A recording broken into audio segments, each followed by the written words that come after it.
Assalamualaikum warahmatullahi wabarakatuh. Let me introduce myself. My name is Vidaliya Rizki. I'm from Semarang State University. My student number 6101418 I'm from IC class and of Physical Education 2018. So I will show you about attitude to sports in sports psychology. In the first is definition of attitude. Attitude is enduring evaluation, positive or negative, of people, objects, and ideas. This is from Aronson et al. 1994. Uh, there are two features of attitude. The first attitude are long-lasting. The second attitude involve making judgment. Uh, Understanding attitude is important. If parents and teachers can understand how children acquire attitude, they can use this understanding to try to ensure that many people to develop positive attitude to sport. Uh, the second is function of attitude. There are three main psychological functions. The first is the adaptive function, and the knowledge function, and the ego-defensive function. To start the adaptive function. The adaptive function of attitude involves the usefulness of certain attitudes in helping us achieve our goals. We are influenced in our attitudes by our awareness of how much good or harm certain attitudes can do to us. The third is, attitudes can be positively or negatively. And then the knowledge function. Attitude refers to the fact that having attitude makes the world a simpler and more predictable place. We can save ourselves mental energy that would otherwise have to be spent analyzing every person and situation we come across. So the next, the ego defensive. We can adopt attitude to help protect ourselves from difficult or painful feelings. For example, people whose pride has suffered by a defeat in sport might similarly adopt a defensive attitude, so they have a negatively think about sport after a bad experience of sports. How people use attitude to make themselves feel better. But the defensive function does not always lead to negative attitudes to sport. In the structure of attitude, there are three aspects of attitude. Uh, the first is the cognitive dimension of attitude concerns our beliefs.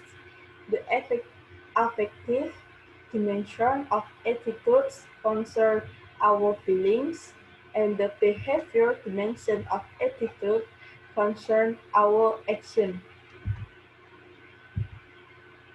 Measuring attitude. The first is Likert scales. Likert in 1932 developed the simplest and what has become the most common way of measuring attitudes. The statement concerns beliefs, feelings, and behaviors. Then people are asked to respond to the statement. There are 5-point scale from SA or strongly agree to SD strongly disagree.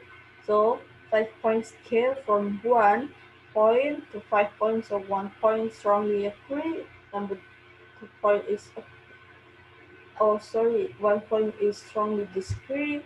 2 point is disagree. 3 point is neutral or between agree and disagree. Point four is agree, and point five is strongly agree. Reassuring attitude, and the second is semantic differential skills. So Osgood, around in 1957, developed an alternative procedure for direct measurement of attitude semantic differential scale. To prepare such a scale, The first thing of a number of words with opposite meanings that are applicable to describing the subject of the text. There are 7 points between each pair of words. The responding task is to select a point between the two extremes that best describe or how they feel. Uh, Kenya in 1968 developed a semantic differential scale called the Attitude Towards Physical Activity or ATPA to measure how positively people feel about sports and exercise. And then the ATPA used 8 pairs of words opposite meaning referring to various types of physical activity and various functions of physical activity. So measuring attitude, the Thurston differential scale. Thurston and Kev in 1929 developed a complex system of attitude measurement. Thurston scale resembled like a scale in that they a part of a series of statements to which respondents choose a response based on how closely they agree with the statement. Then, however, Houston believed that it was important that we should know just how positive or negative each statement in scale is, not just whether it is positive or negative. This is by having value at least 50 until 100, that is positively or negatively, and then depending on that when we add up someone's score, we can weigh very positive and statement more heavily than only mildly positive statements. So on the Thurston differential, although uh, the principal Thurston scale should be more funny than the Likert scale because of the weighting of items in practice. Few researchers are willing to go to extra effort needed to combat this type of skill. As been Oppenheim pointed, Likert scale generally produce much the same result and Thurston scale with a fraction of the participant. So this is the formation of attitude sports. Their personality, gains and attitude, social learning of attitude, parental involvement, and desire for health and physical engagement. There is attitude to sport and sporting behavior. There are a theory of listen action. So Achen and Brisbane have produced a model of link between attitudes and behavior that called the theory of listen action or TRA. So in the picture, attitude to sport and perceived social distractly of sport if the intention to participate then and then actual participation.